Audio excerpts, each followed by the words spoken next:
Hello, friends, and welcome to episode 139 of Discourse in Magic with Ondřej Pšenička.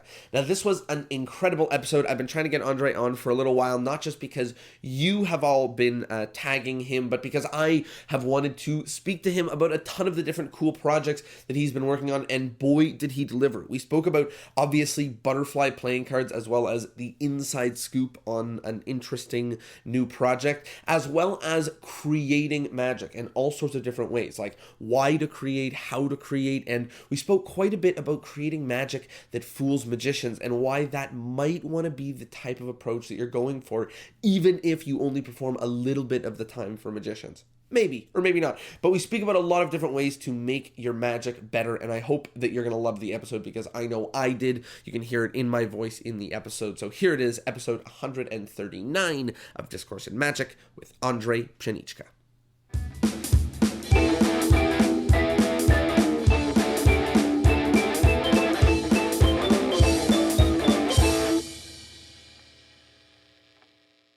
Hello, everybody, and welcome to Discourse in Magic. I am Jonah. I'm super excited to be here with a special guest who I've been trying to get on for a little while. I bumped into him at the Magic Castle, and then definitely I was like, we have to do this. And then he basically had a really wise comment on an internet thread about something that I said, you know what?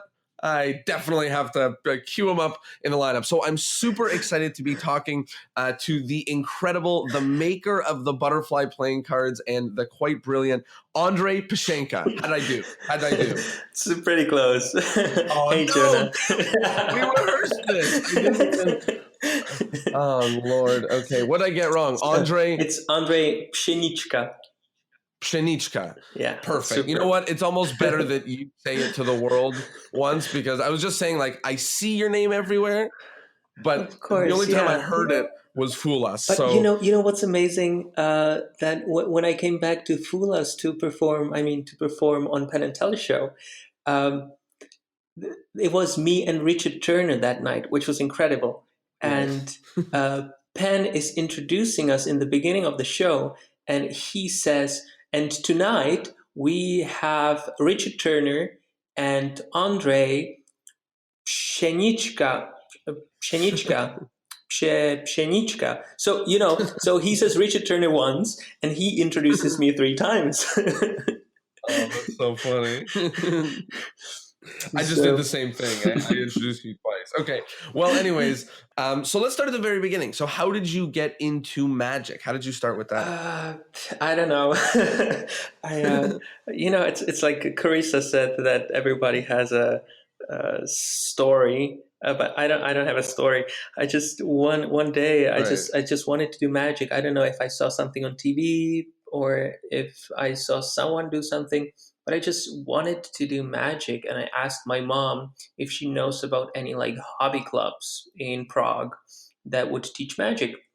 And she didn't know anyone, but our aunt, she worked on like a northern city in Czech Republic at the municipal office. And she knew a guy who was the organizer of Czech Magic Championships for juniors. So he gave us a contact to somebody who had a hobby club in Prague.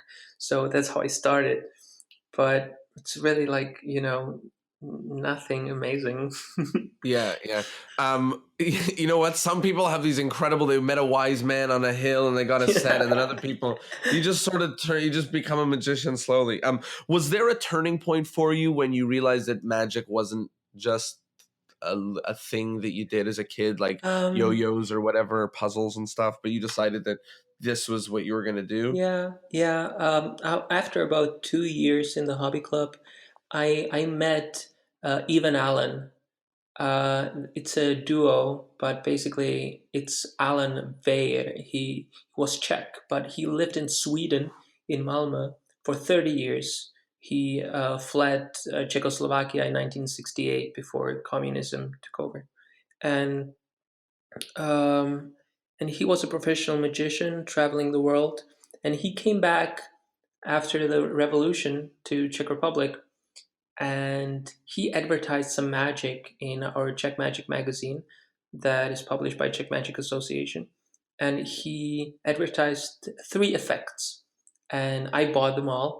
And he also had some like consultations, like help to magicians. So my mom got in touch with him because I was afraid to call How anybody, old and were you? I still am.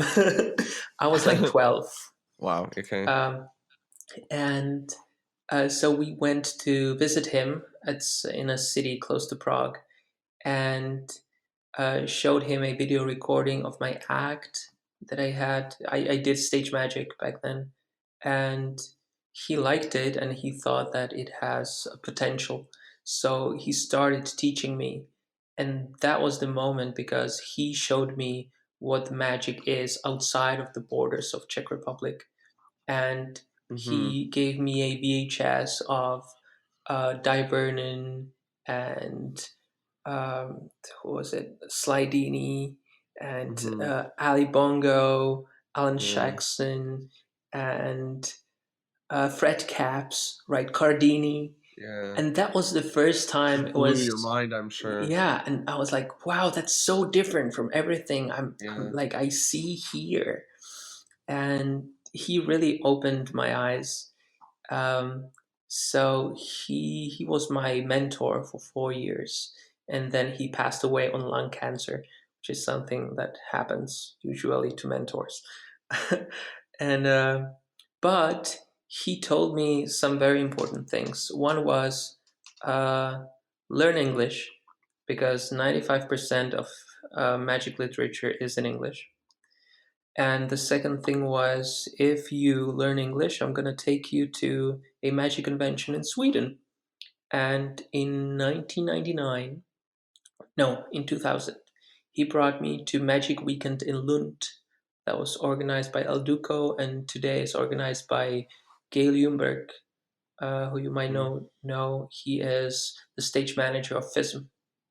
Mm-hmm. And that was my first convention abroad. And that was Mike Lamar, that was John Calvert. That time he was 92. And I think Daryl was there the next year. And it just, that was the thing, you know. It was just So a he was different really your world, different world. gateway into Yeah. like Yeah, I magic. remember Like, Peter Marvey was there and Rudy Kobe was there. wow. It's like, what is happening? Those people that I knew from World's Greatest Magic, you know. Yeah. That's Wow, it incredible. must have been like upside down. Like your world must have been Yeah, upside down. Like in a few yeah, years, you go from not knowing who these people are to figuring out they're these incredible powerhouses to then meeting like, a big chunk of them, and yeah. just being slingshotted into magic. Yeah, it's not like the magic in Czech Republic is terrible, but Mhm. it's super different, you know. At that time, Right. still feather flowers and things like that.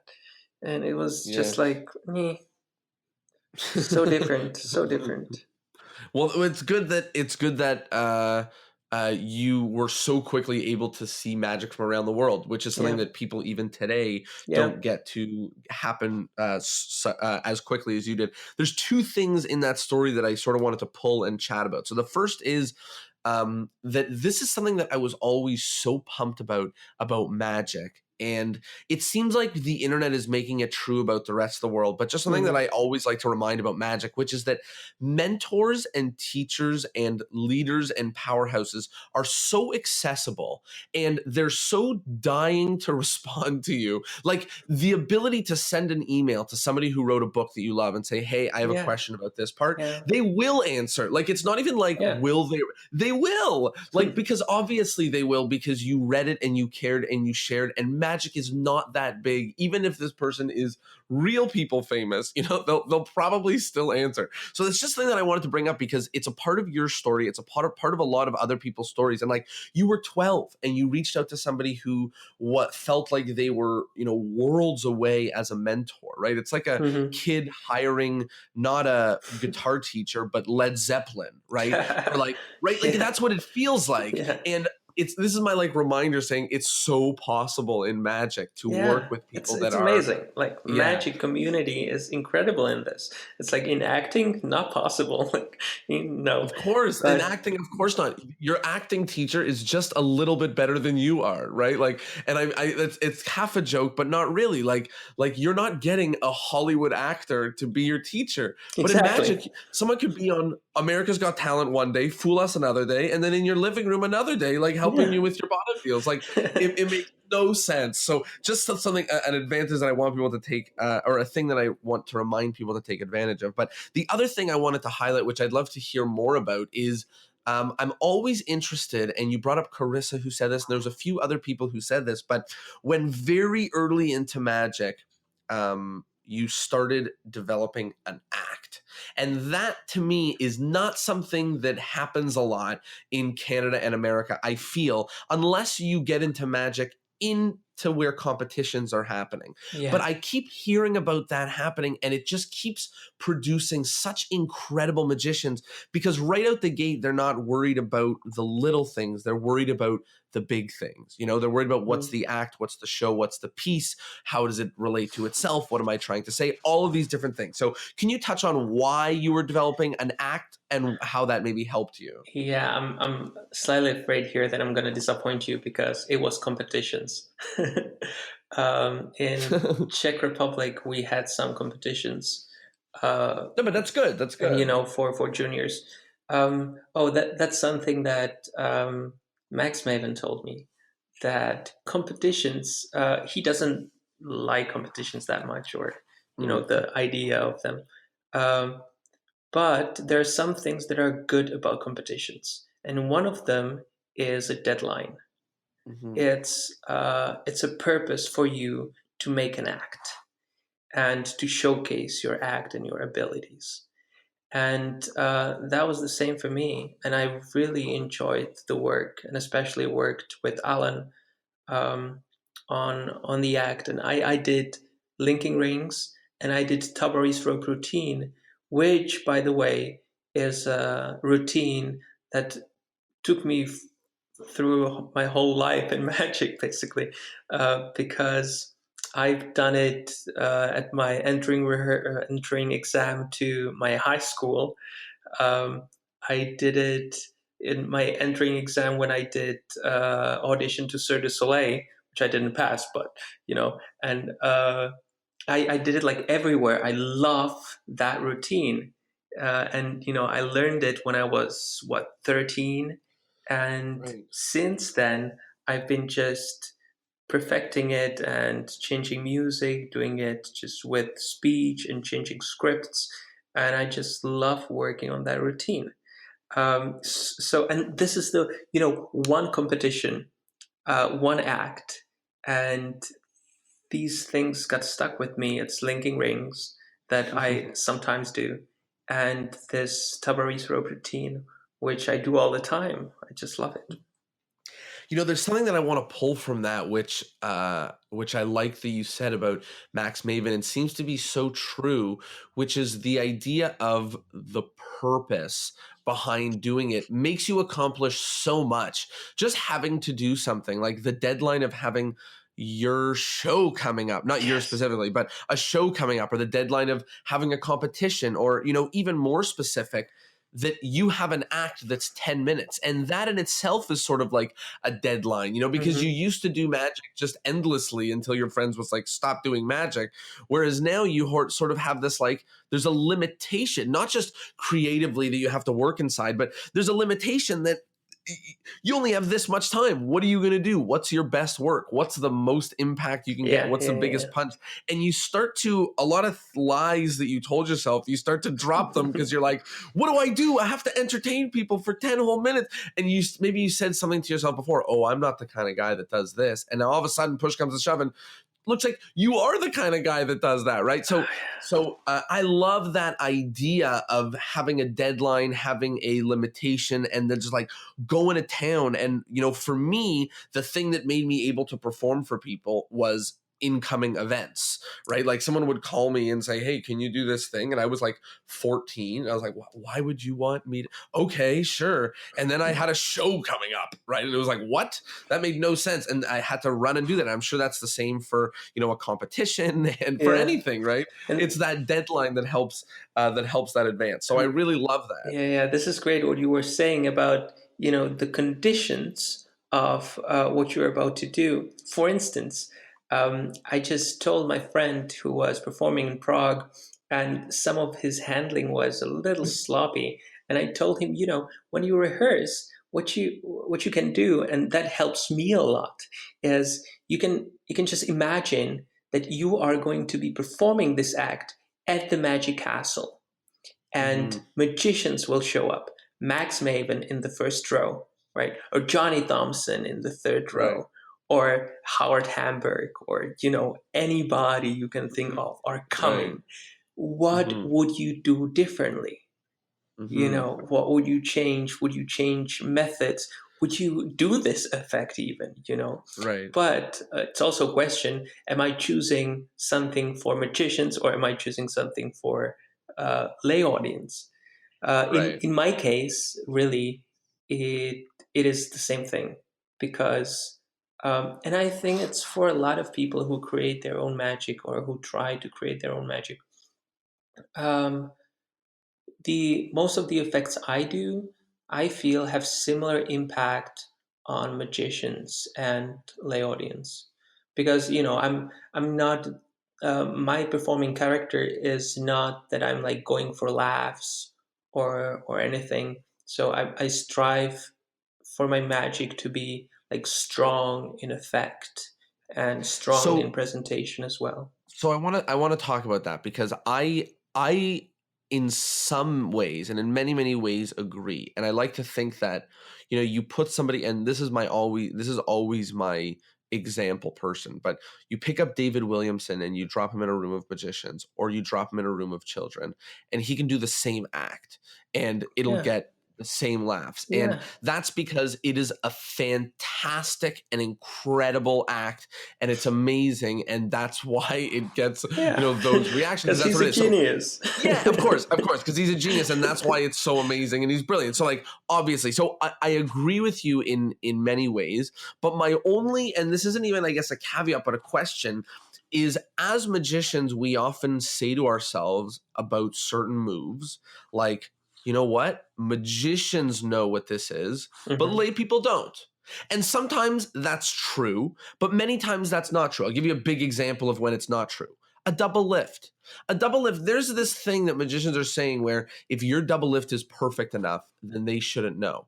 Maybe that's true, but also you can YouTube a double lift and people know what it is that don't do magic by name. So if your trick is hinging, if the whole trick is hinging on how well you can hold two cards to look like one, unless you're the best on the planet at that, one inkling from one person is enough to blow a whole hole in that. And no, I wouldn't walk around saying, well, just magicians know what it is. But there are moves that I feel that magicians won't really be fooled by anymore, but lay people are. So are you trying to do magic that is just like never been seen before, unrelatable from the methods that any magician knows, and so therefore it's equal on all the playing field? Or what's going on so that you can feel like it's the same for each person and a magician doesn't know more than a lay person does? Or do you think they do, but the enjoyment is the same, even though the intellectualizing of it may be different? Well, it's impossible to come up with something that nobody knows how it's Of done, course. right? Of course. But in my case, that's kind of what created butterfly playing cards, because I wanted to be able to fool magicians at the conventions. Because I was this kid from Czech Republic who uh, didn't mean anything, who hasn't done anything, and I wanted to be able to talk to them like I'm not just their fan. So Right. I wanted to have something that would impress them and gain a little bit of respect. So then we can talk a little bit like normal people. Mm-hmm. So I was just trying to find principles that would fool magicians, and the first thing I found out was a one-way deck, right? One-way Mm-hmm. principle that is just so simple, so easy, and so unexpected that you would Right. use it against someone like Yeah. that. That it just, if you handle it well, it just, it's surprising incredibly. uh, so, especially if I do something for the Magic Castle, or I perform a lot now for Magic audiences, I try Right. to fool them. Of course, I do. Right. Right? So, I'm trying to come up with methods that are not obvious, or I use methods that are known but in an unexpected way, or I design the routine so it happens in unexpected moment or something like that. And it's not always, uh, well, first off, it should be something that is not how it's usually done, right? So let Um, me ask, is mm, that so that a magician can't spot it? Is that so that it's unique? Like, what is the value of, for a spectator, for you to do out of this world and do or just any other trick and do a moment at a different time than somebody is? Or is it purely for the magician so that everybody is fooled and it doesn't have a negative effect on the lay people? I really try my magic to be clean. So I just try for the methods to be invisible. And like the last time I did Out of This World, which is actually one of the effects, one of my newest effects I do in my show, um, I use a principle from like 1930s. It was Mm, mentioned in Hugart's Monthly mm, once, and just like by the way, right. and I wonder if it's been anywhere else since then. Not sure if I know of anything like published, but it's a devious little thing, and I did it at the Magic Castle now in August, and I feel like some magicians didn't even know it happened because they're so used to other methods. So basically there's a shuffle deck that was used previously in an effect like shuffled a lot, and then the spectator just takes the cards and deals them out in two piles, and they are in reds and blacks. And I think that magicians have to think a lot, and there's kind of no way to backtrack it. Mhm, mhm. But it's like super clean. And one reason why I like clean methods is, clean for me is almost no sleight of hand. And one Right. reason why that is with me is that I don't really enjoy practicing sleight of hand. You know, I I don't enjoy Whoa, practicing. interesting. No, I love Talk about practicing like mental effects, like right.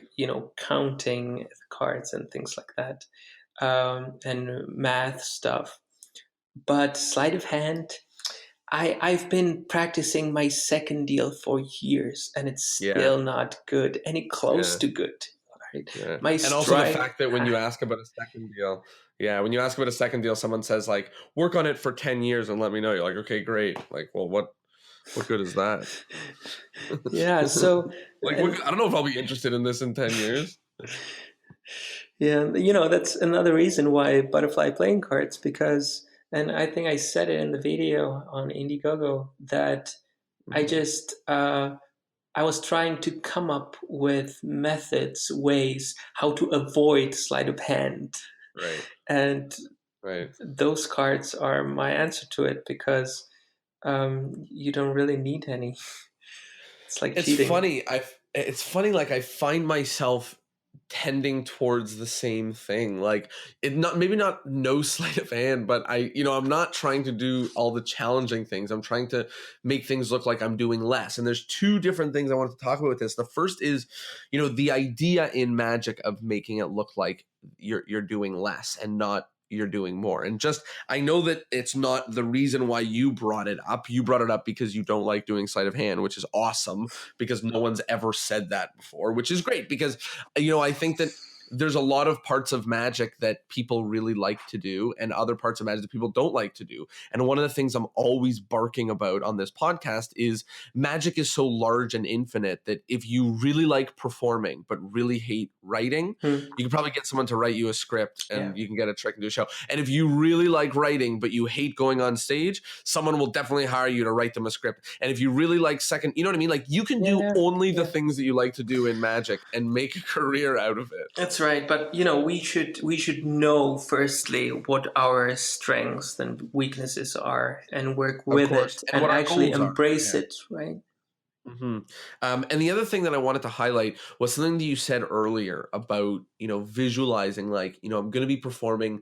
Let's imagine that, Johnny Thompson is sitting in the front row, or let's imagine Michael Amar is sitting in the front row, or whatever the case may be. And one of the things that I wanted to add to that, maybe a twist, because we started now talking about performing for magicians or non-magicians, but just a twist I wanted to put on it is, instead of if they were in the front row, think if they were sitting here practicing with me, what would they say, right? If they were to point to me or slap my hand, or what would they say? Great. And if I was, if I had $1 million and I just paid them to be my advisor, it's like, I've watched quite a lot of footage of Daniel Garcia. Like, I can bet what he would say. Maybe I'm wrong. I'm sure I'm wrong. But I can just put myself for a second and say, like, what would he say? But, who would he be? What would he say? Perfect. I just talked to Adam Rubin in Barcelona about Stuart James. Mm-hmm. He told me this story, how Stuart James came up with so many things. And because I think he had a mother who, I'm not sure how that worked, but he didn't really leave the house ever. Mm-hmm. And he had 3 imaginary friends that he would perform his magic for, and he would brainstorm with them. And that's how he came up with so many awesome things. You missed the best part. Tell me. There weren't even cards. The cards were imaginary. Oh, there's a famous story of him jamming with someone for the first time. I want to say Vernon, but that could be totally wrong. Mm-hmm. And Vernon pulled out a deck of cards and he was holding nothing. And he was like, "Where's your cards?" And it's in my head. And I love that. Like, it just makes the whole thing, puts the whole thing together. It just makes you be like, "Oh wow!" Like, it's the strong imagination that lets us. You don't need the card, right? Like, wow, I love it. Makes the whole thing. I love it. Yeah. Okay, so let's talk a little bit more about the butterfly playing card.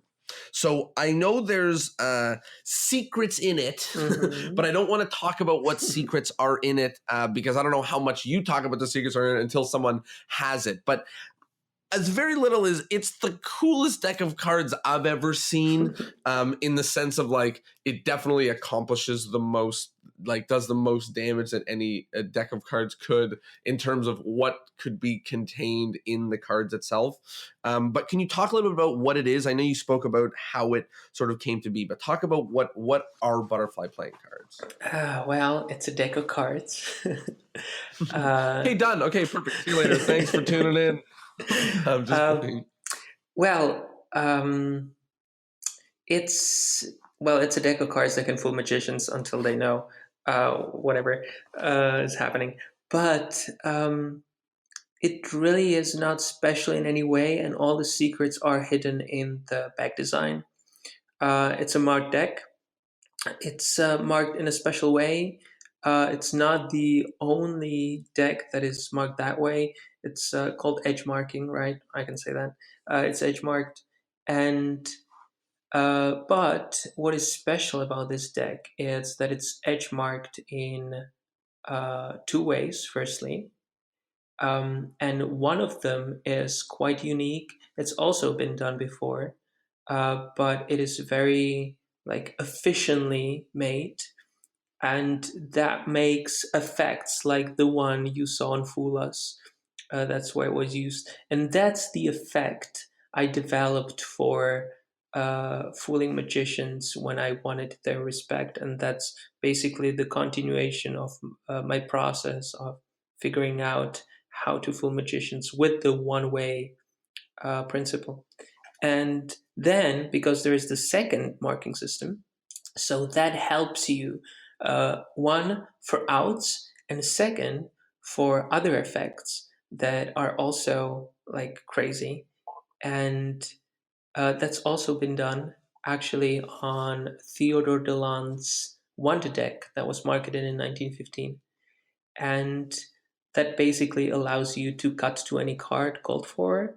And you can also figure out which cards are missing, which normally you can do only with memorized deck. Yeah. But you can do with this deck a lot of things that you would normally be able to do just with memorized deck, but with shuffled Except cards. they can be shuffled. Yeah. Yeah. So And I love the there's a freedom. few things. Yeah, go ahead. No, I just love the freedom of having the cards shuffled. And maybe it might be Yeah, so also the there's two reason things. that I don't enjoy practicing convincing full shuffles.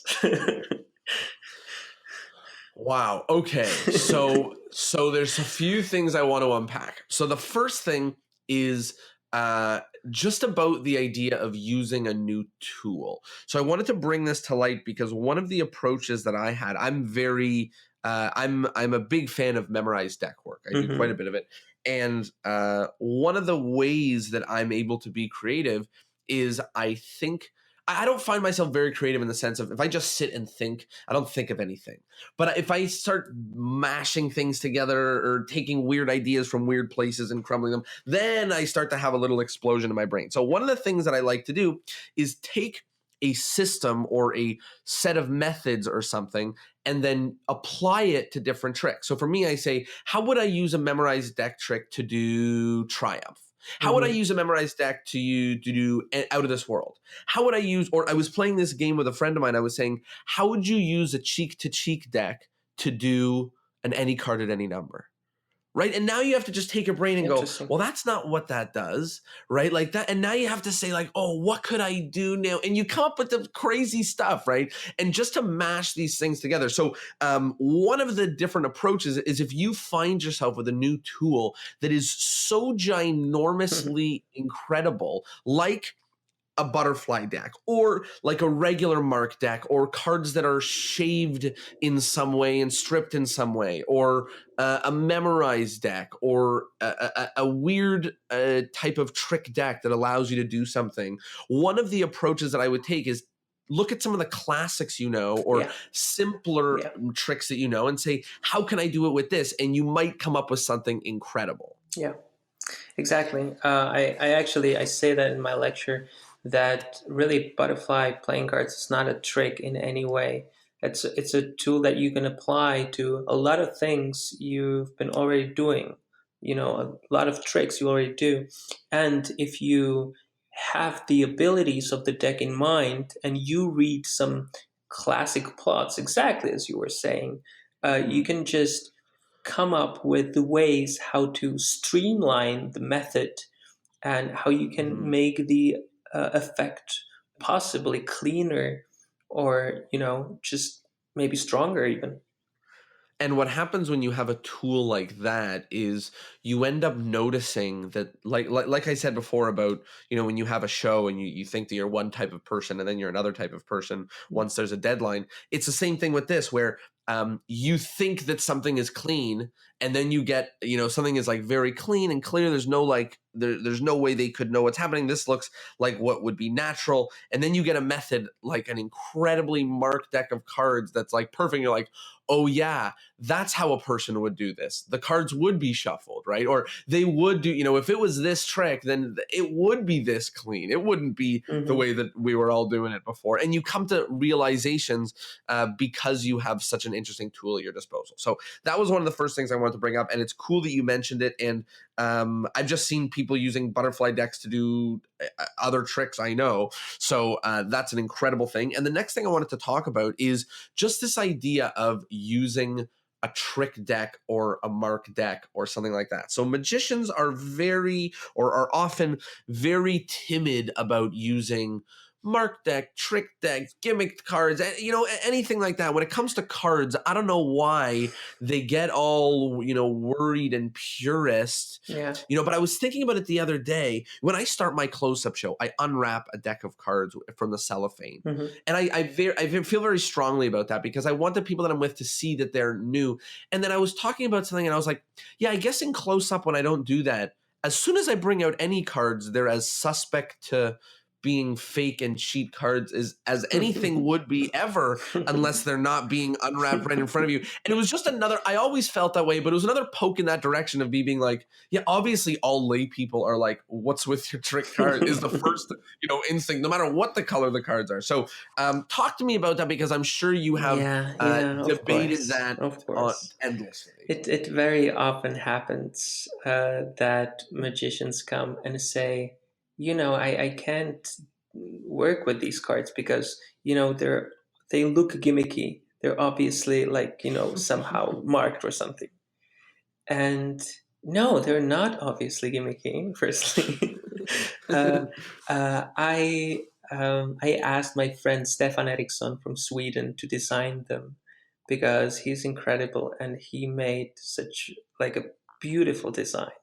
And I really wanted the cards to be beautiful and pretty, because now I'm getting people come up to me just when I'm playing with the cards and they say, those are the most beautiful cards I've ever seen. Right. And my reaction to it is exactly, that's why I use them, right?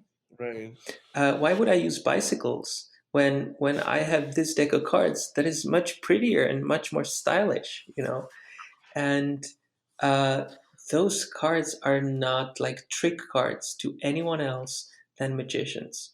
Yes, okay, it happened to me a few times that people came and they say, "Oh, those cards are they marked?" Only magicians. And then you go, no, here, take a look. Exactly. Right? And they look through the backs and they flick through them on the back and they go, oh no, they're not marked. Exactly. That's what happened to me at the Magic Castle. There was a couple, a magician member and his guest. And she was like, are they marked? And the magician member, obviously he didn't know the cards. He brought them up. He did the riffle test. And then he said, no, they're not.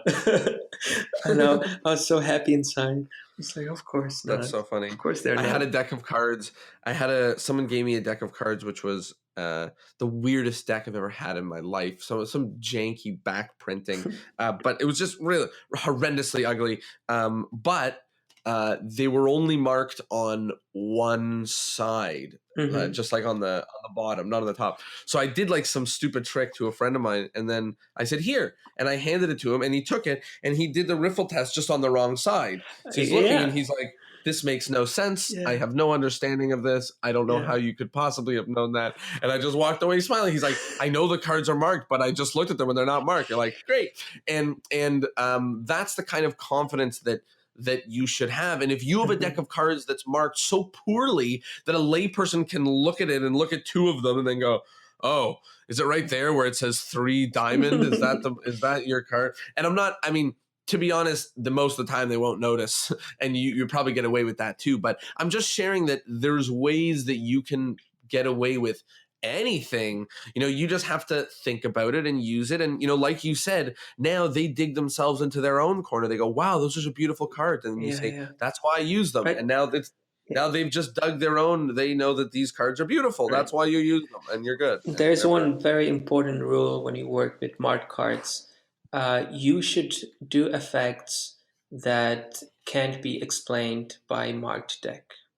Mm-hmm. Right? That's for me a rule number 1. Because if the spectator doesn't suspect that the cards are marked, then you can use any marked deck, really. Like, it can be obviously marked.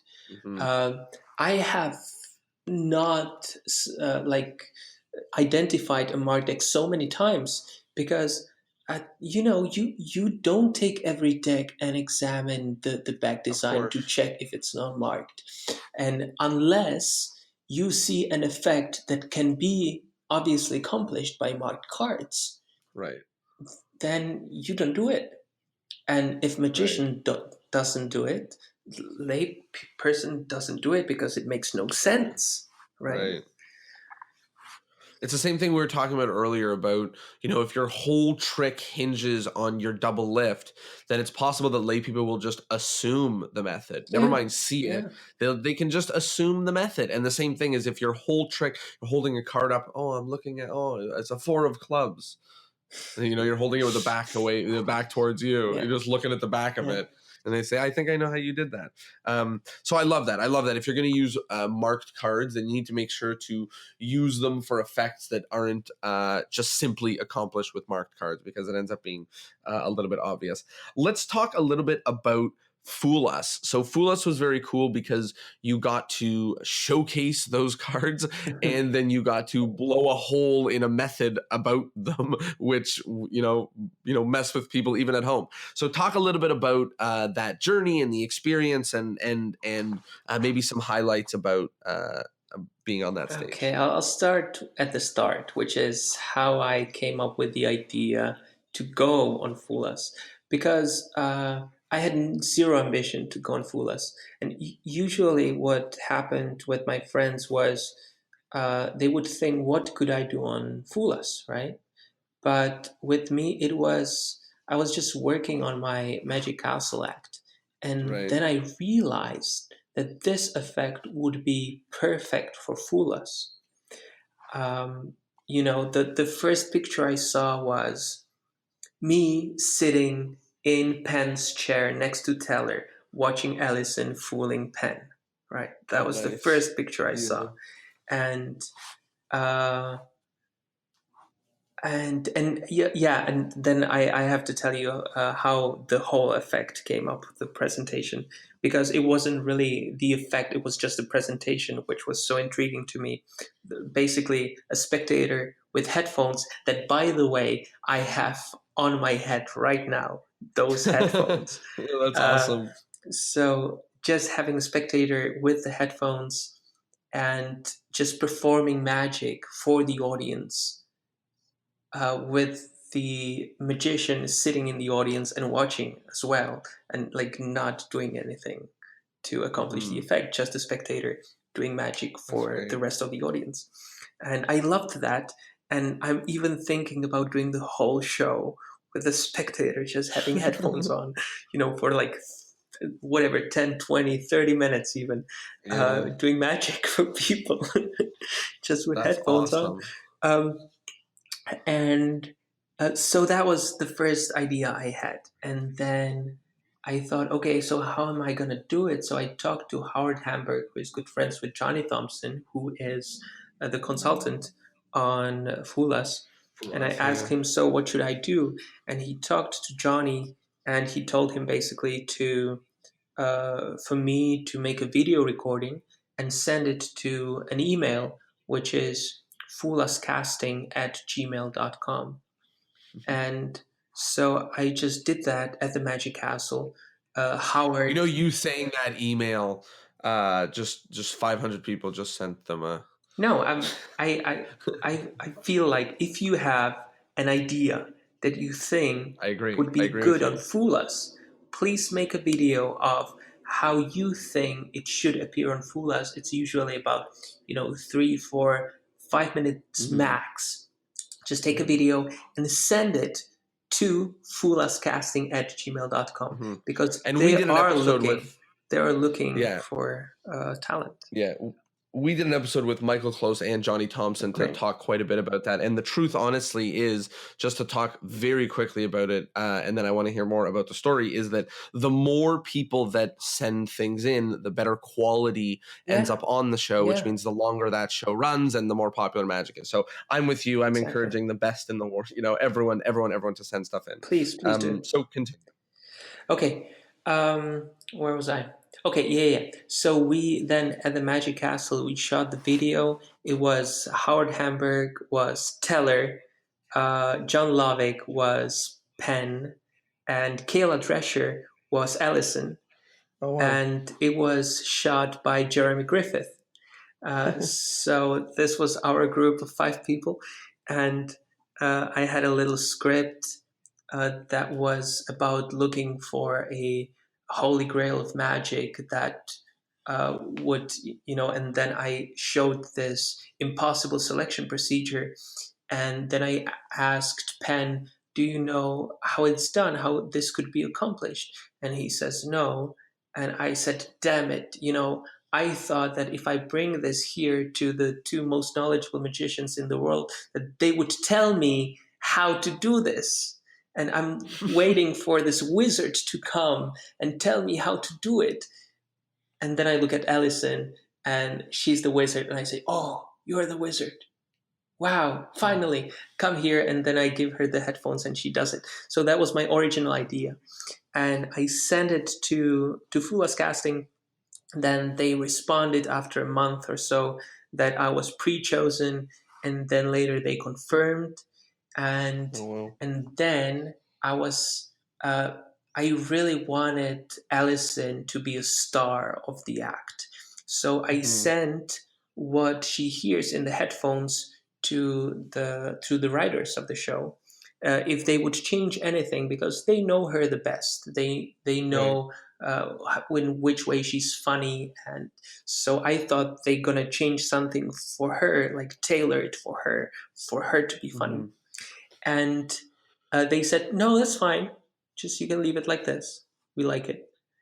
But they changed the rest of the script, as they said, to for it to be more suitable for our target audience. That's what they said. And they just made it so much better. Andrew and Lincoln, the producers of Fulas who write the things, and they just changed it, and they just made it so great. So what you saw on Fulas was just script that they wrote for me, because I just wanted it to be, the best thing. So I wrote my script, I sent it to them. They had something to work with. They changed it, sent it back to me. I learned it. I made it my own, and then I performed it, and it was so much fun. It was great. Wow.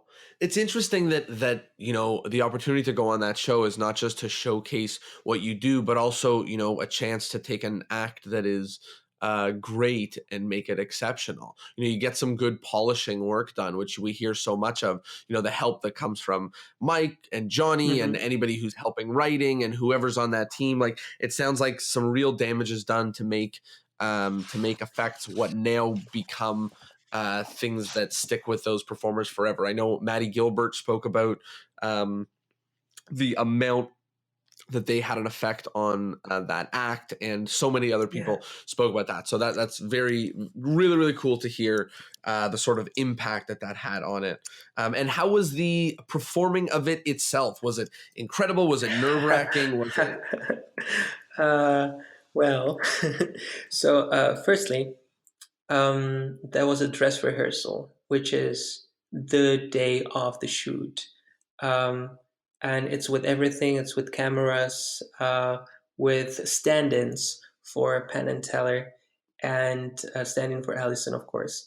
So I did it, and then I did the whole beginning, right? I sat in the chair of Penn, and then I said to the stand-in for Teller, it's not going to work.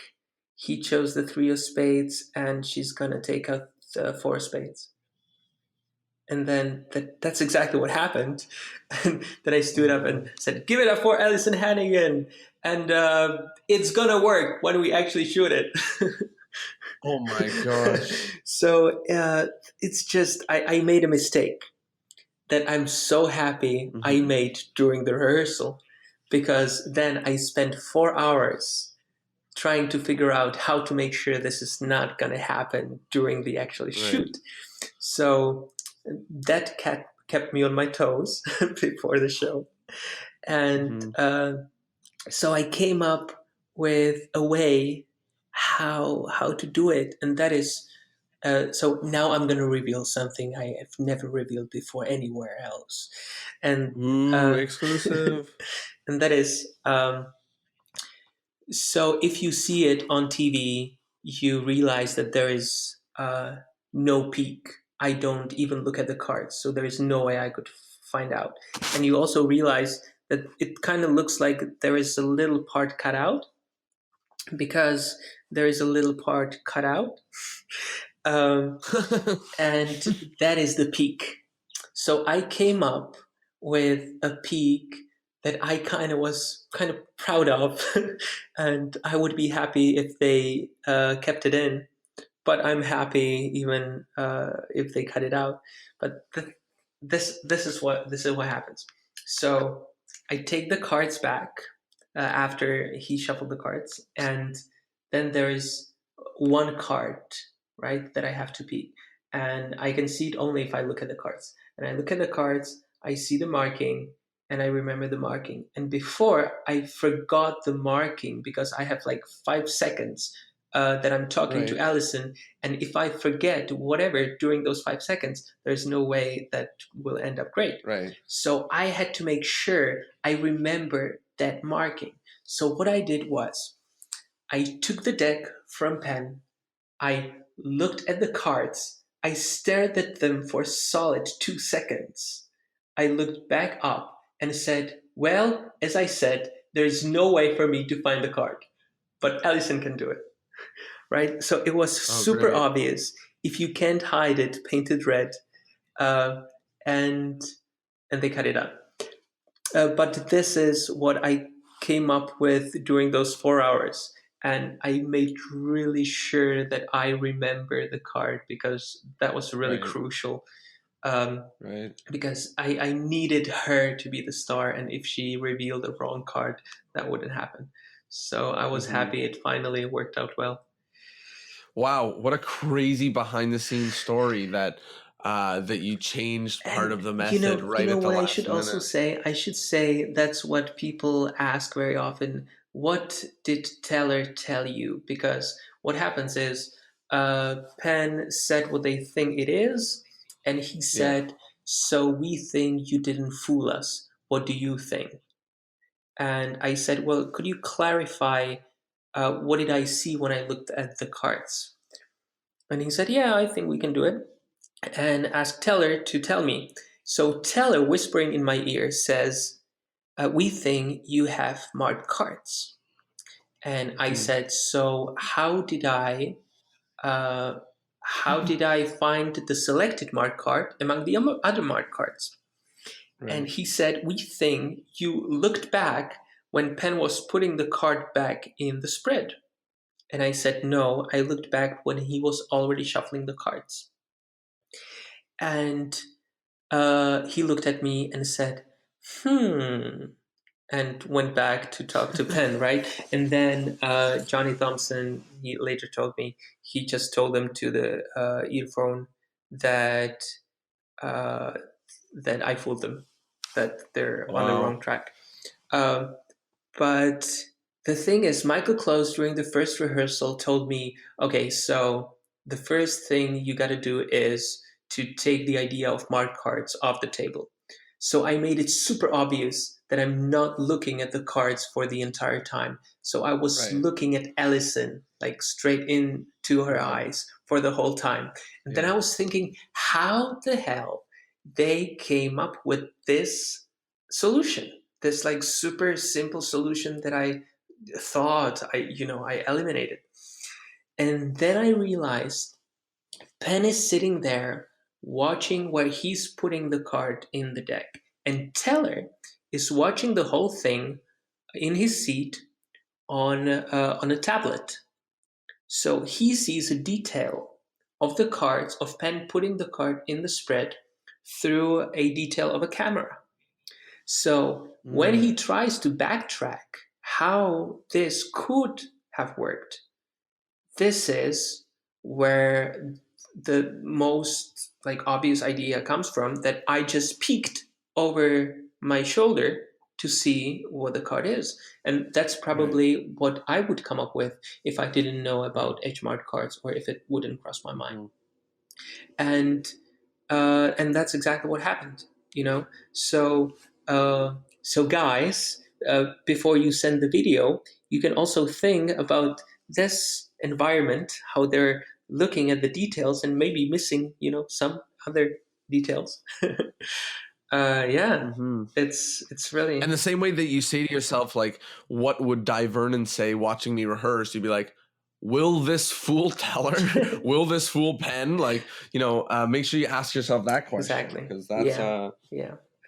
but I love that. That is incredible behind the scenes, and also some good info for people who are planning to or hoping to be on TV, which is that, one of the best things you said about that TV segment was that you were very happy to hand your script over, let the people who know a lot about TV make changes, Yeah, exactly. and then you do your best to make that suit you instead of the opposite, which is when people are all unhappy that they changed my script. And the truth is, the TV guys probably know TV pretty Exactly. well. And this is also one thing that I really want to say. If you work on TV, I have some friends that worked on AGT or some, talk shows, whatever, like talk shows, especially talk shows. If you're doing a magic effect on a talk show, talk to the director that makes the cameras look at you, and beforehand just send them an email and tell them that you want to talk to them before the show and explain what you don't want the cameras to see.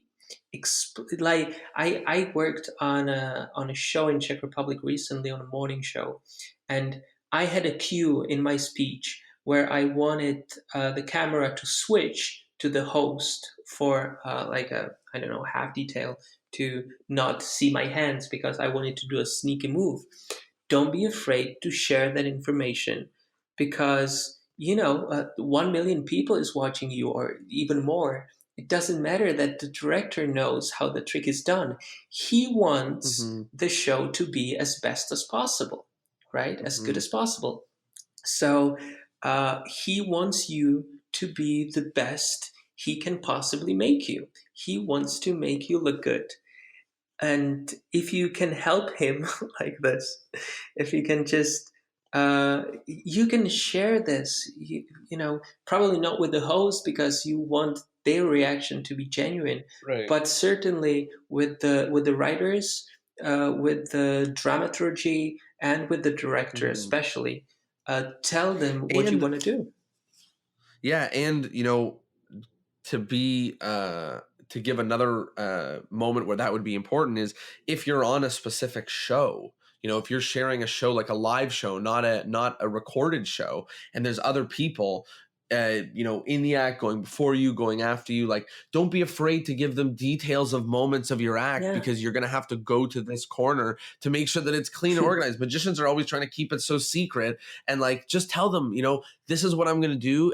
I say things, I'm like, during this, I'm going to have to do this switch, which means I need to make sure that there's no one sitting in this area. Like, and give them, who cares? The director of the show knows what's going on, or one of the other acts knows not to put a box down because it'll reveal, like, I do a lot of shows with other magicians, and I have no problem being like, that's where my final loads are, so don't bump that or whatever, right? Like being sharing with the people that are helping produce the thing so that the audience gets the best experience is really, really exactly important. I wanted to ask you about something, because I know you do a lot of magic with butterfly playing cards. What happens when someone asks you to do a trick without butterfly playing cards? What do you do?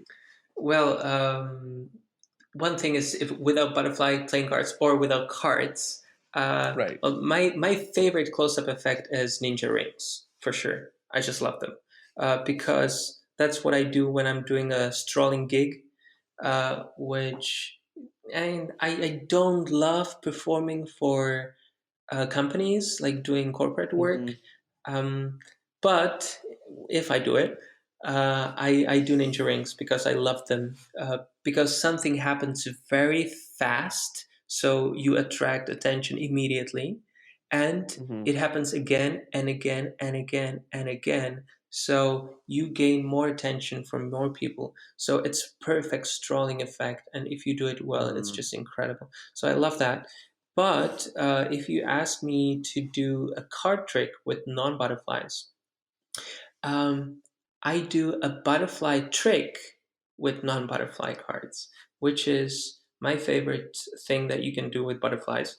And that is something called clocking with a kicker. And that is basically you have the deck shuffled, they put it behind their back, take one card out, they sit on it, shuffle the cards again.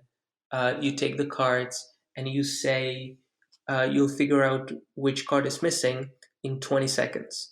And you go through the cards in 20 seconds, and then you say 12, 22, 37, three numbers.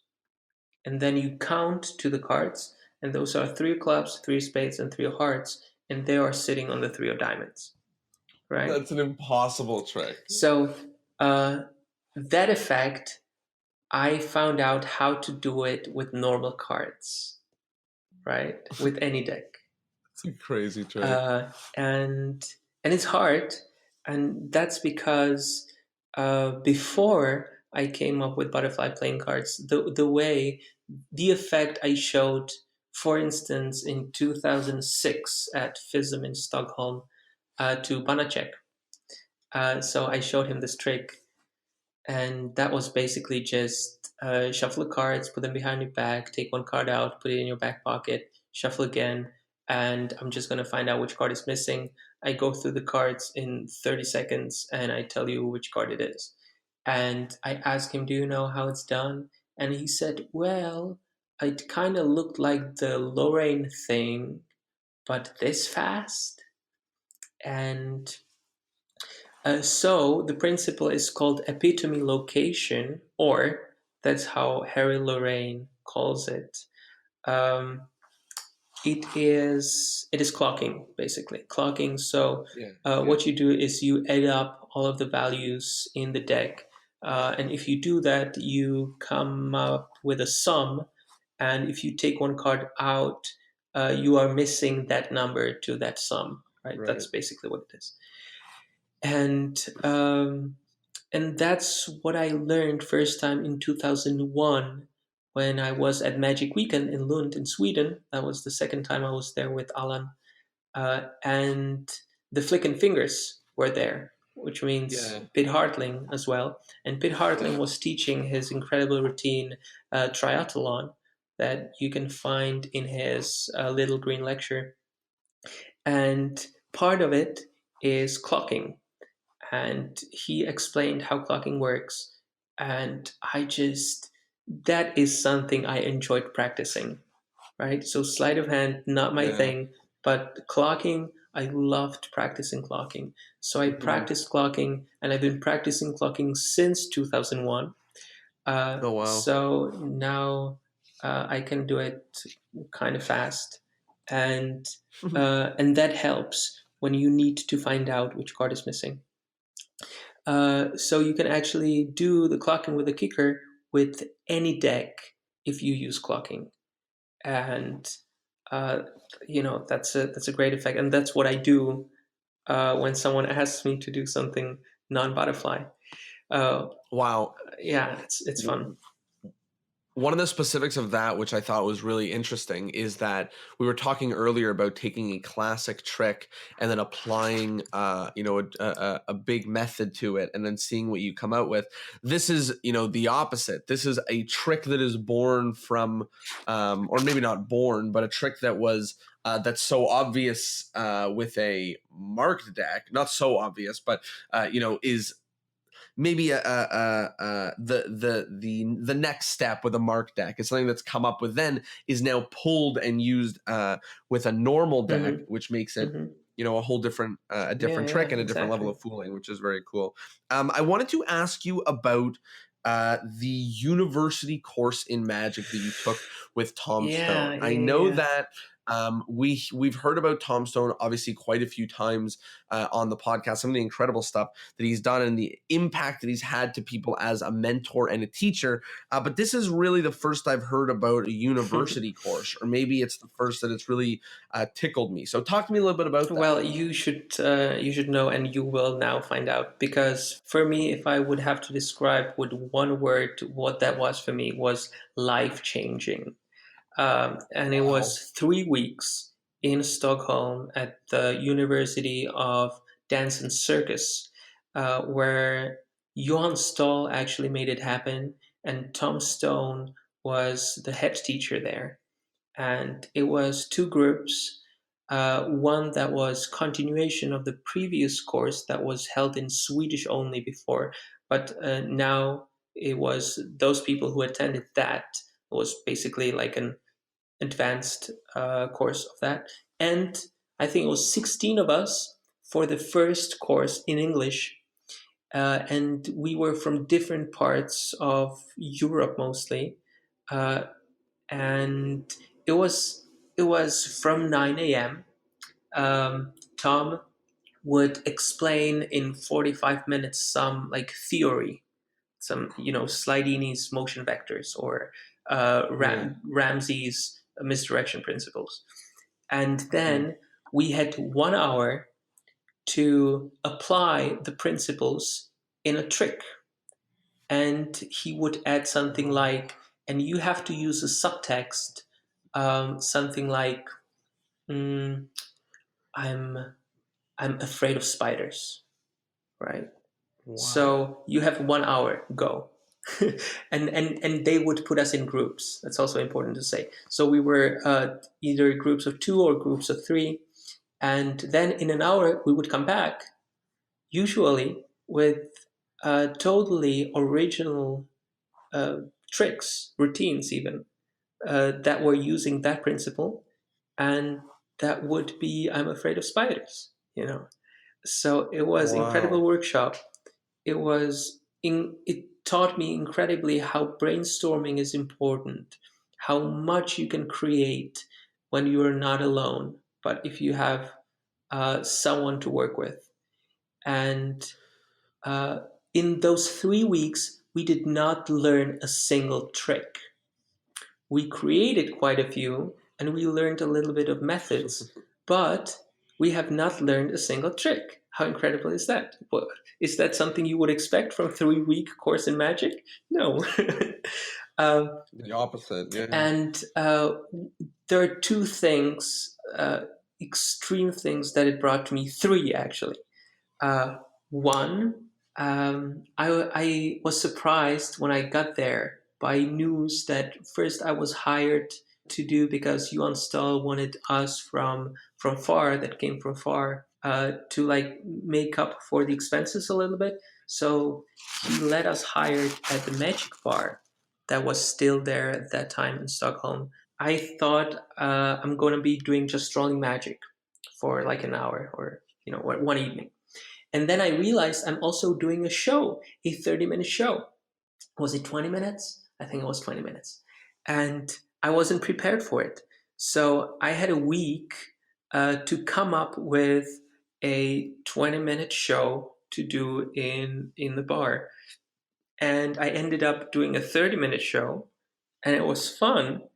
And I thought, well, if I'm able to, in a week, to make a 30-minute show, which felt kind of good, I should be able to do an actual show, like a full evening show, in 2 months or so. And then I did what my friend Stuart Lightbody from South Africa gave me this advice. He said, if you want to do a show, first thing, book a venue. So I came back from the university course and I booked a theater in Prague for was it 2 evenings in the end of November, which was in 3 months. And then I had the deadline that we were talking about. And in those 3 months, I created a show. And without it, I wouldn't have a show. So that was one thing. I just made a show because of that university course.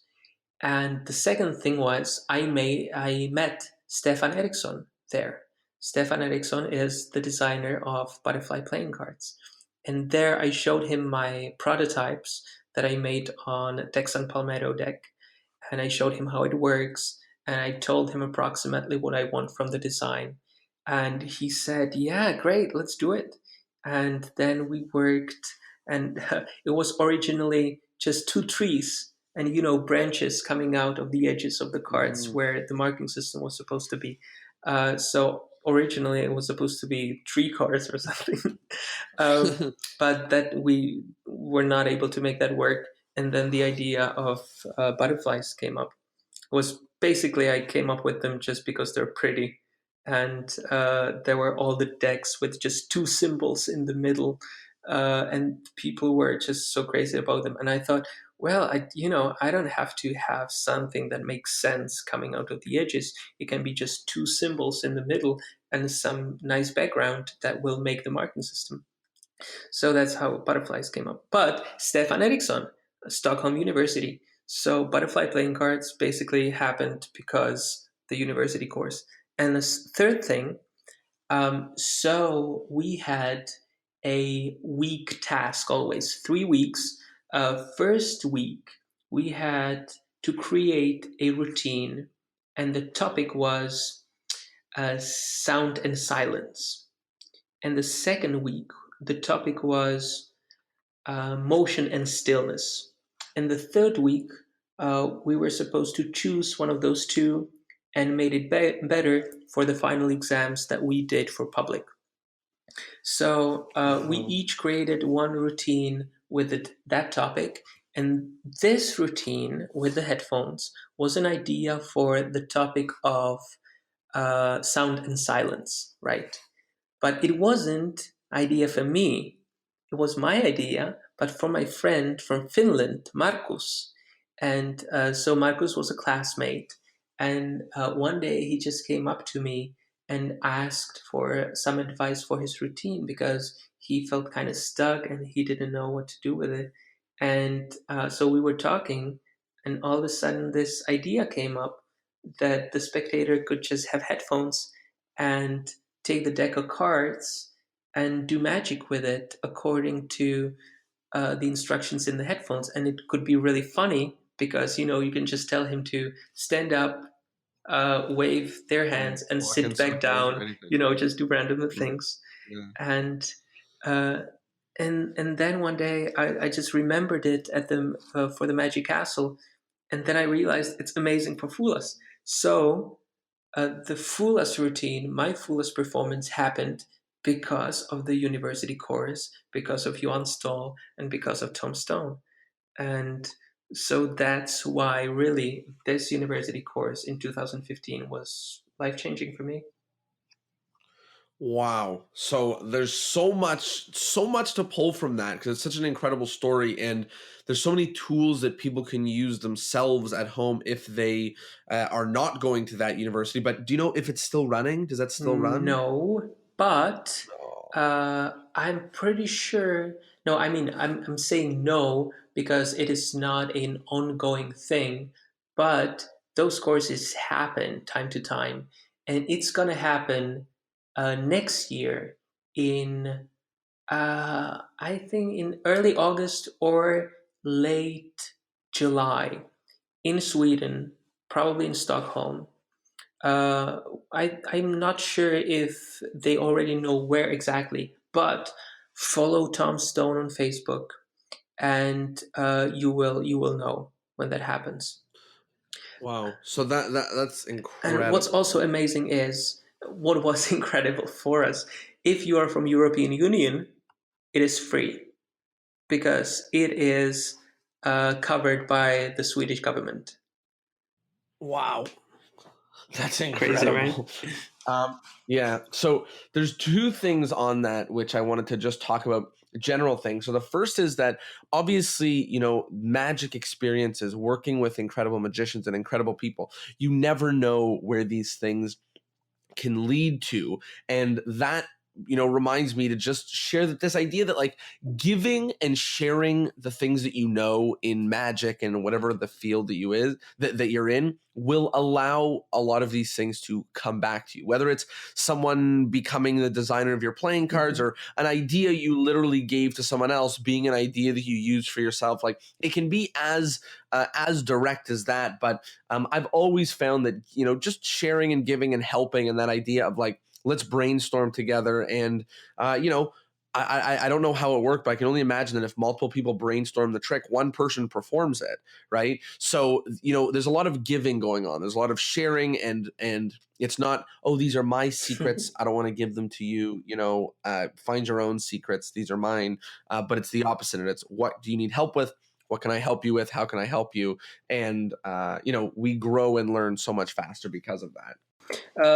Exactly. One thing is that quite a few people are telling me, why have you released the butterflies? Why have you released the secrets? And my answer to that is, I don't know everything. Like, my skills are very limited. Like, especially, sleight of hand. I know nothing about sleight of hand. And I'm so excited about people getting to know the secrets of the butterfly deck, because they can apply their skill set to the tool and come up with incredible things that I'm dying to learn about. So also, Right. If you have a butterfly cards and you feel like you came up with some crazy idea how to use them, please let me know. It's Ondřej at Right. butterflyplayingcards.com. Please send me an email. I'd love to hear about the ideas. Like this year at Magic Life, one kid, it was the first time he touched the deck, and he just showed me something like, what the hell is happening? I was so excited because his sleight of hand was boom, like mind blown that moment. But he showed me this thing he does with the features of the cards, and my head exploded. It was so great. That was such an incredible moment. And you see, that's just when two things click, the method and the skill get together. It was the first time he touched the cards, and it just clicked, and it was there. It's just wow. So Wow. great. And that's great. And a big like shout out to anybody is, if you're working on stuff with those butterfly cards, like, share it, and just in general, like, that idea of sharing. I love it. The last thing I want to chat about before we start wrapping up is, I wanted to talk about what Magic is like in Prague, and specifically, you have a show coming up called 52 That's Lovers. Right. And, I don't know very much about the show, but I do know that is, I think, the coolest Magic poster I've ever seen in my entire life ever.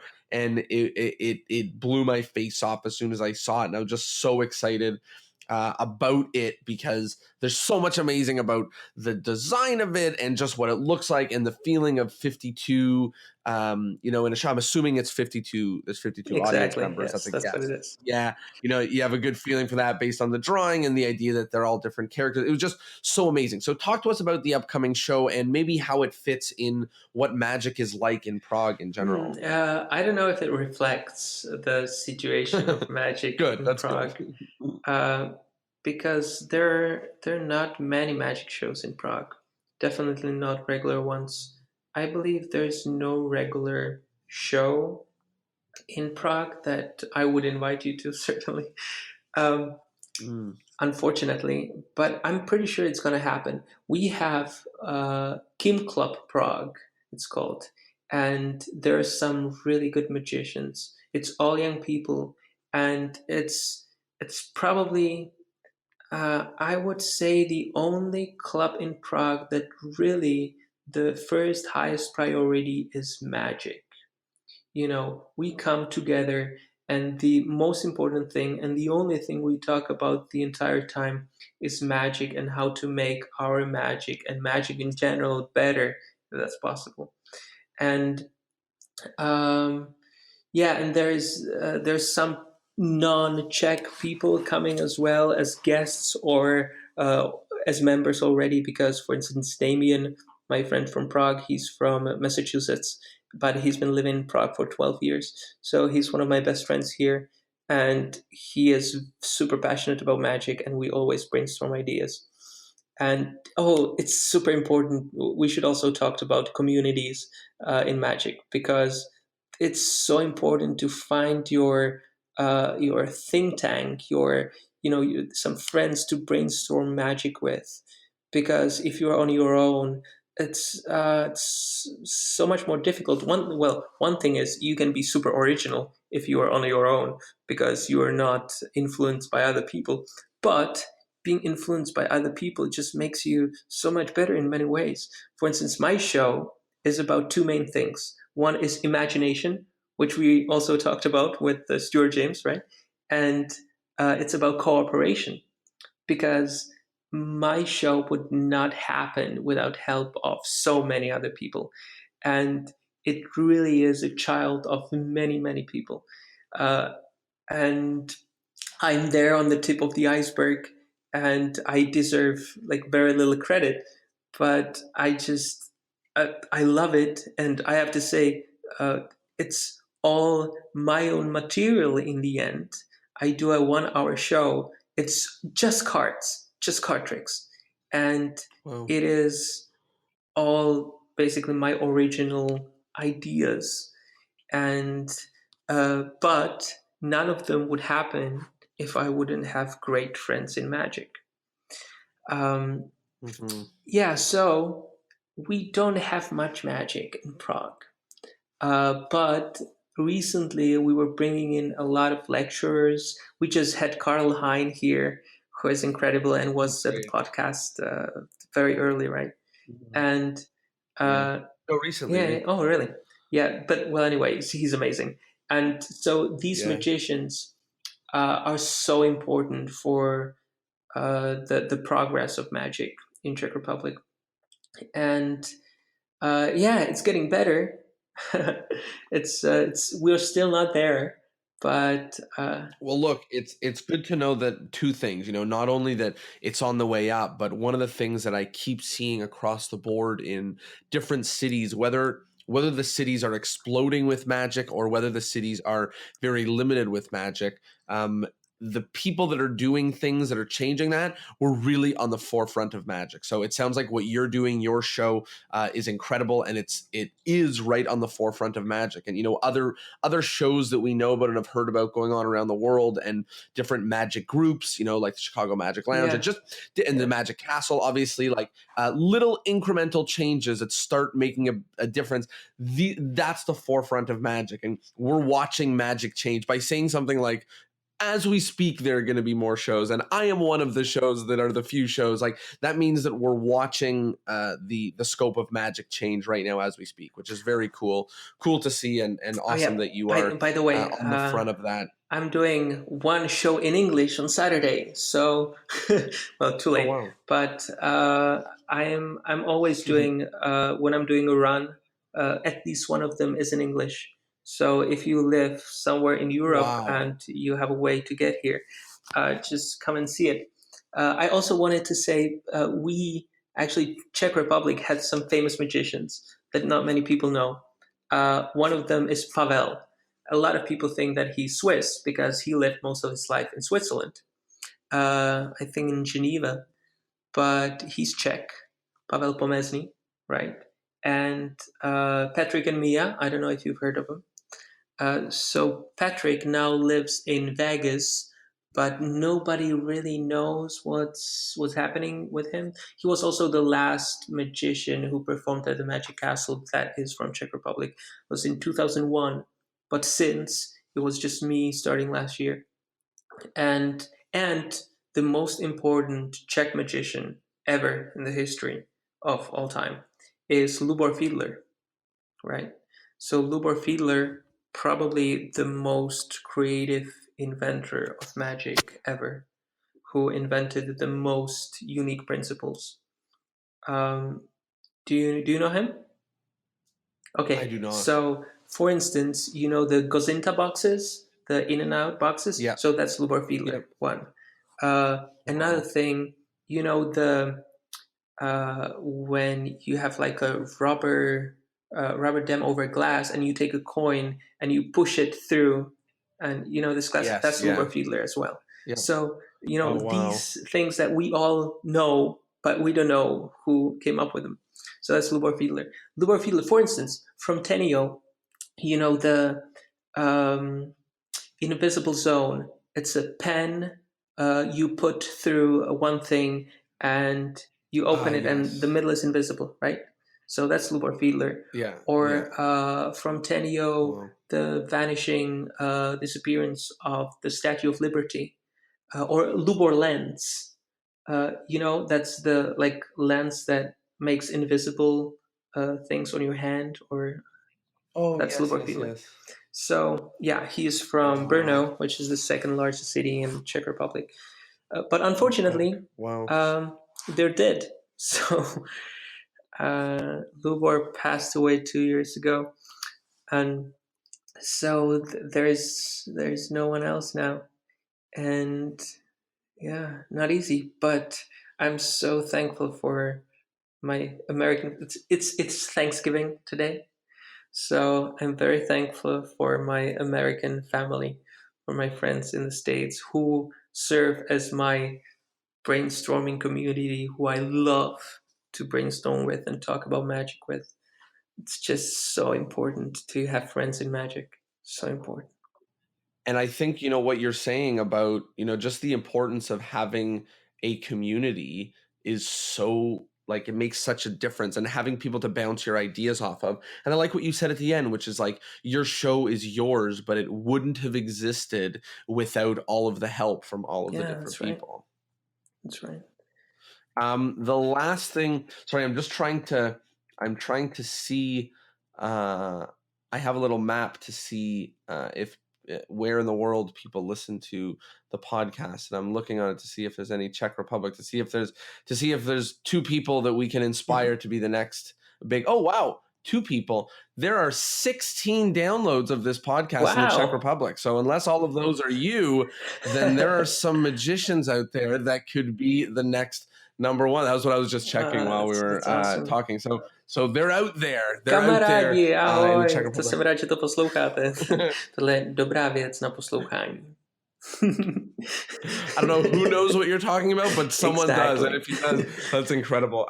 And I also wanted to highlight that it's so amazing that, and it might be a result of it being so limited, but it's so amazing that you have such a good understanding of the history of the magicians that have come out of the Czech Republic, and being able to speak about them and know about what they've done and share it in such high regard, because obviously,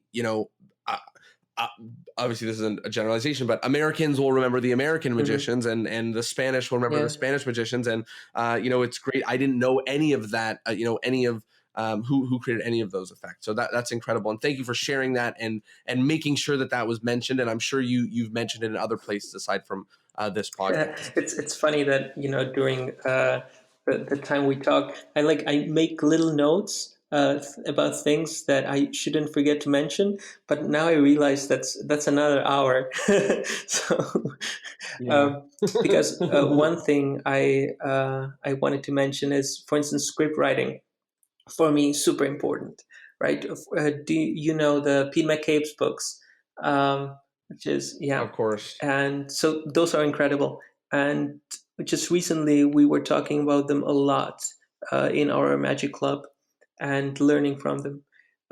For me, because I come from acting background, I don't know if you know that actually. I studied acting for 6 years, 3 years in Prague and 2.5 in Los Angeles.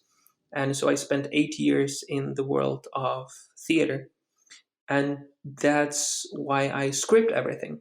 My show, every word in my show is scripted.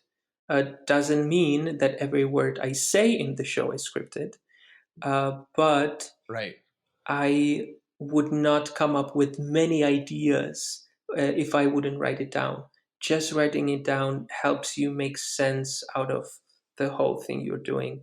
And, if you know what you want to tell the people, if you have something you want to express, or if you know what you want the audience to leave with, the feeling you want to, make them feel, then in the script, you can actually put it in because you can think of how this relates to this and this. You can do, how do you call that?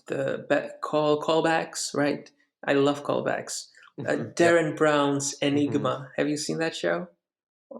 It is I love that ending. It's the best ending in Magic ever. Enigma. Oh my god. Darren Brown is the best in the world at ending a show. There's no one as good as Darren. He's so great. Yeah. There's so much there. And about the scripting, one of the things is I'm constantly battling magicians about scripting. And here's the battle. Every now and again, somebody thinks that not scripting your magic is a good option. And I know that that's the wrong option. And I know it to be true so much that I get into an argument with, every 6 or 8 months, I post something online that says, on Instagram that says, do you script your magic? And I let people comment just because I want to see, get into a fire mess of trouble. But the line that I say is here's what you're going to do. Take 2 tricks, take one of them, spend 6 months scripting it, performing it, editing it, and rewriting it. And the other one, you just come up with what you want as you do the trick. Yeah. And do them both side by side. And you just call me and let me know which one was better. And to me, just that sentence is so obvious. But to relate it to the way that you were, I know. It's so funny to me also. But everyone's like, I'm better improving. And the thought that, no, you're not. The thought that I, of course, and the thought that I share, which you put very well when you were saying, like, you can script and say the things you want to say in the right place. The way that I always put it is, and my background is math, so I'm always thinking about math and logic. But I say, like, so assume there's a large number of different ways that your performance could go. Like, there's different versions of every same performance. That means that one of them must be the best. Right. And if you agree with that, then you should be hunting for that best one. And what better way to do it than to, do your best to do that. And then when all the parts that aren't as good, make them better. I can't think of a better way to hunt for the best version of an act that isn't that. And some people are telling me that their way is to just, see what they're feeling like the next time and do it like that. And it's just I have a fun quote that I just came up with for you. If you are good in improv, if you script your show, you will be better. Totally. It's the same thing, right? If you're a great improviser, script your show and you will be better improviser. That's really. If you come up with a lot of ideas in 3 seconds, think about how many ideas you'll come up with in 5 minutes. Yeah. Right. So just the same skills you use on improv, use in advance. So I agree with you. Scripting is so important. And not only do I agree to go check out those books, the script writing books, but I'll just make a recommendation for everybody to go check out I think it's a literature page of your website, or it's like recommended readings or something. And it's pretty perfect. I mean, like it not perfect, but it's got the basics of all the, and every time I was reading through, I was going, did he put? And I was like, yeah, he did. And then I was like, did he put? And I was like, yep, he did. So I get a lot of questions, which is, what should I do if I'm trying to learn card magic, or what should I do if I'm trying to learn mentalism or coin magic? Where should I start? Start here for any of those. And he basically tells you exactly where to go. So go to start with theory. Yeah. I agree with you. Start with theory. But I also think that more than anything, and this comes back to the beginning for you, you said you didn't really have a story in magic, but you still did kind of get hooked. And to me, that the place to start is start by enjoying the thing, right? Theory is that move to get better. But I agree with you. Theory is the backbone of everything. But, the most important thing that we keep coming back to is to enjoy the thing, right? To have fun. So start by having some fun. I'm a little lying with starting with theory. You should actually learn some magic first. So then you have an anchor where you can apply the theory to. Because, if you don't know any magic, and you learn about theory, it's hard to understand what that means, Yeah. They're even talking about. And every time I read certain theory magic books, like every time I read The Magic Way, I am at a different place in my magic, and it means completely different things. That's what I mean. So yes, learn a theory, but first learn some tricks. But if you are in magic, probably if you were listening to this podcast, you've been in magic for a little bit. Exactly. So learn about theory. So it's so funny the way that you say that. When we started the podcast, the phrasing that we said, the way that we said it was, if you found this, if you discovered this podcast, then you've learned enough tricks. And it's time for you to start learning theory, like how to get better, how to start scripting, how to get booked, or whatever all these different things are. You can learn more tricks, but you're good. Your library is big enough for multiple full shows multiple times over that will fool magicians and lay people and everybody. So I love that. We're getting towards the end of the episode, but we have a whole bunch of different wrap-up questions to send your way. So the first is the best part. So everyone's been listening to this podcast and I've been getting carried away with the lengths of podcasts, but I think that's fine. People have been enjoying it. But people have been listening to this for an hour and a half doing who knows what, walking their dogs and different things. And we covered a lot of different incredibly valuable information. So each one of us, me included, will share a part of the episode that we thought was particularly important, maybe to summarize it all in one of the points that were mentioned. So for me, I loved a lot, and it's hard to summarize because we're talking about a lot of different things, but just talking about this idea of deadlines and limitations. We've looked on this podcast before about the way that creativity is helped by limitations, saying like, hey, you have to do this trick, but with a real deck of cards, or hey, you have to do this trick, except make sure you're spreading the cards at the end. Limitations breed creativity, but the idea that limitations don't just make you more creative, but they make you take action at a rate that you haven't before, and you end up producing things that you wouldn't have otherwise. And it sounds like you learned how to learn at that, course with Tom Stone, and as well it gave you all these, you booked a show and then you had deadlines, and the card stuff, all these different things work because you were working within limitations and working with deadlines, and that was a really big take home for me, just the idea of running out of time and to build a cool thing. And it seems like you've built some incredible things because of it. Is there a highlight for you or a point that you think is most important for people to take home? I think that creating having friends in magic is very important, and I think that it's not something we talked about, but I think it's very, very related to that. Just be kind to people, because that's how you create the relationships. And I have the best friends because we are kind to each other, and we are enjoying spending time together and talking about magic. And if you are really passionate about magic, you will make friends that are equally passionate about magic, and it's very important to have those friends.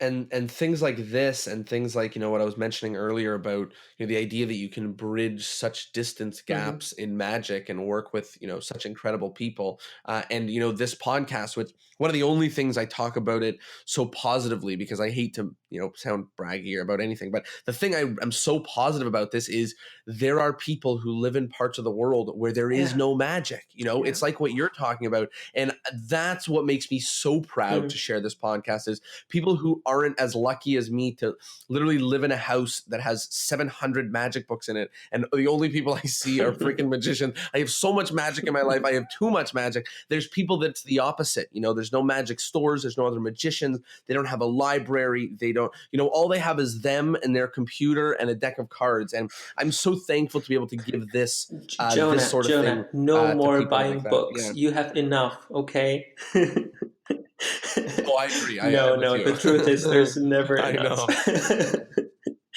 I have the same way. My library is crazy. I literally have books on the way, like in the mail on the way, while I'm like, I don't need any more books. I'm the same way.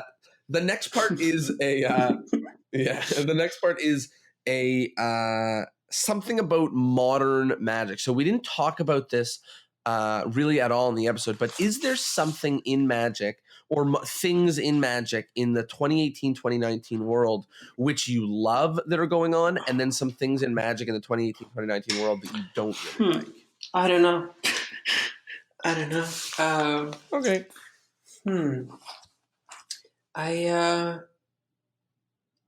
I feel like that that people, because of all the special effects in the movies and everything, they're coming back to theaters to watch the shows, to watch Magic, and they want to see Magic live. Yeah. And I think that's amazing. And now in the States, it's fantastic. There's so much good Magic on TV. And I'm so excited about Drummond's new special on Netflix. You know what I'm talking about? The Death by Magic. Yeah. It's gonna be so great. Yeah. I'm so pumped. It's gonna be so amazing. So excited. Okay. Yeah, so much great Magic. So I don't know what the trends are, but I feel like it's going the right direction, for sure. I agree with you. I love that answer, and I think there's so many different places where Magic is just absolutely exploding at the seams that I'm super excited to see where it goes and how it develops. One of the last questions is a recommendation. So in order to keep the podcast going on for eternity, who is somebody that you think that we absolutely must have on the podcast to talk about that? Well, there were actually two I thought of first. One was Fatty Daps. Do you know him? Do you know Fatty? Yes, I only know who he is through Simon Black's Instagram, and now I follow him, but I know very little about is a ninja. His Magic. He's an incredible person.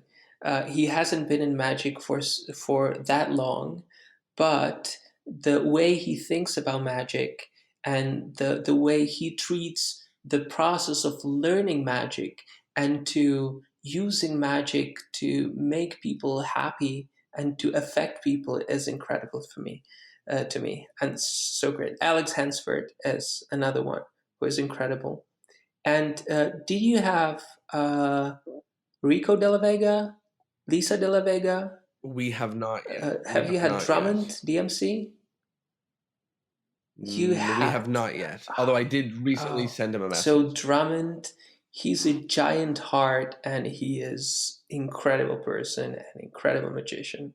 And Rico and Lisa, who are, and was Danny Garcia on the podcast? Great. Yep. So Lisa is his girlfriend, right? But most importantly, she's an incredible magician, and she has incredible thinking about magic. She is one of the consultants behind the biggest shows, from the TV. Yes, everything. Yeah, for sure.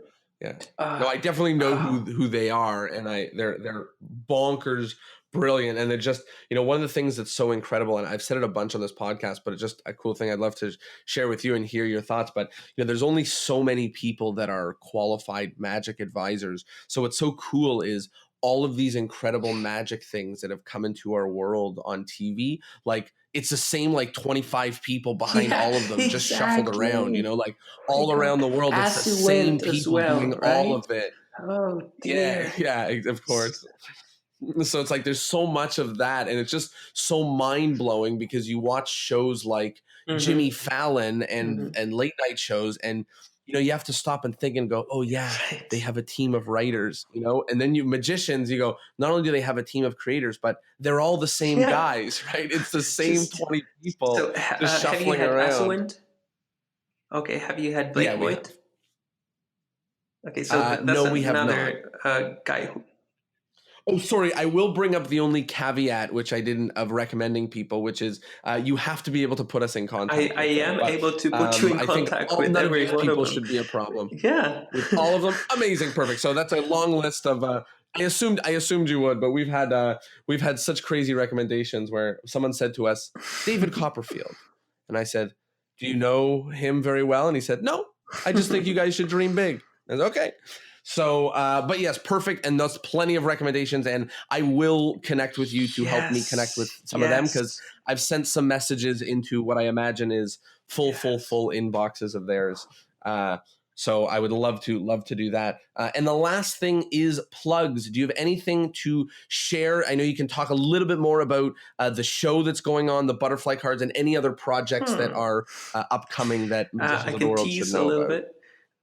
So I'm excited for Christmas because I will get new prototypes of new butterfly decks that will be insane. And that's all I'm going to tell you. Let me ask for an inside scoop.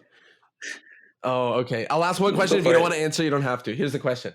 Do they do something different, or do they just look some way different? Well, that's all. You don't need to tell me anything. That's it. That's all I needed to know. Just that ominous, I think I will leave it at that. We'll let everybody sit on that, because I think it's very exciting. I think those words you didn't say already said enough. So yeah, there's something awesome. new, cool about them. Yeah, I had a feeling. That's amazing. And with that, Ondřej, a big, huge thank you for coming and joining me on the episode. I had such a blast. I had so much fun chatting with you, and it was so unfortunate that when I bumped into you, I was walking out of the Magic Castle, and I was like, "Hey, hi, yeah, we didn't do an interview, but we will soon. Okay, bye." But hopefully, we get to spend a little bit more time together. And I really this was hope really incredible. So thank you so and much. Thanks to everyone listening, because this was so much fun. Exactly. Big thank you to everybody who was a part of this and listened to the whole thing, no matter what you were doing, walking your dog, whatever the heck. And hopefully you learned something. And hopefully, most importantly, this episode really arms you with as many tools as you need to be, honestly, an incredible magician. Like, this was a masterclass in how to get good at magic, and scripting, and working with other people, and being creative, and all these different things. So if you don't take action after this episode, then you're just wasting your ear space, I guess. So I don't know. There you go. Thank you so much. And we will see everybody next Thursday.